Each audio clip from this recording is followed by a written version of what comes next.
Basically, what I have done is that this particular code, right, actually just a Windows API only. It access Windows kernel 32, and then to get the current thread handle and set its scheduling priority. But on Windows, that particular part of code is not exist, and it raise attribute error. And the moment you try to access the WinRL, if you're using the Linux, the entire block will crash only on any POSIX systems.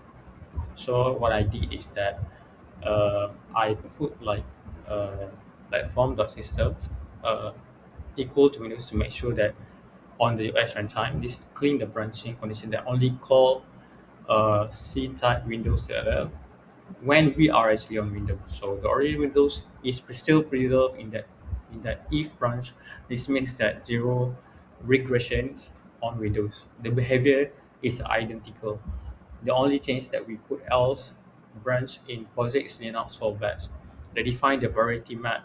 Dictionary that map our logical trust priority enough values to Linux nice value. So yeah, and then the other thing is that here at the pass. This is a bare exception with pass. The worst form of error handling. Any error throw while setting thread is completely swallowed. And no messages, no logs, no indication that something went wrong. The task continues running with default priority, but developer user has no visibility into this failure. And then the fix is I print a warning with a task name and an actual error. I do this for multiple exceptions. So let's go to the next one. For the next one, basically like this. Let's say that as connect fails, right?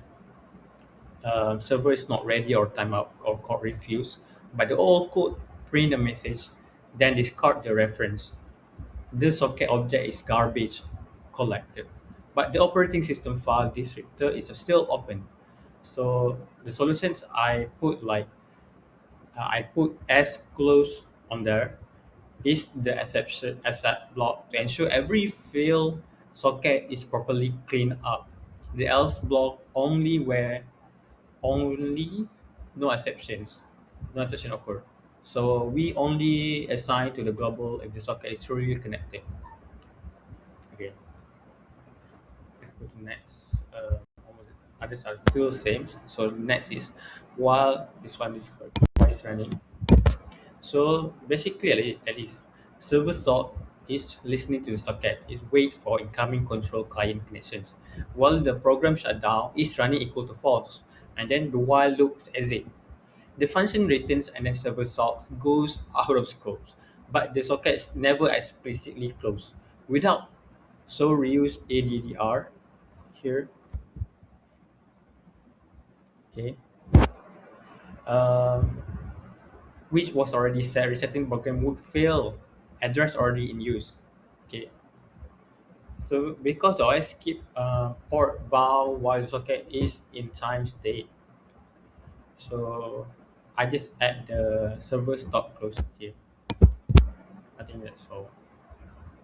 The finally block is deterministic, whether try blocks, yeah, things like that.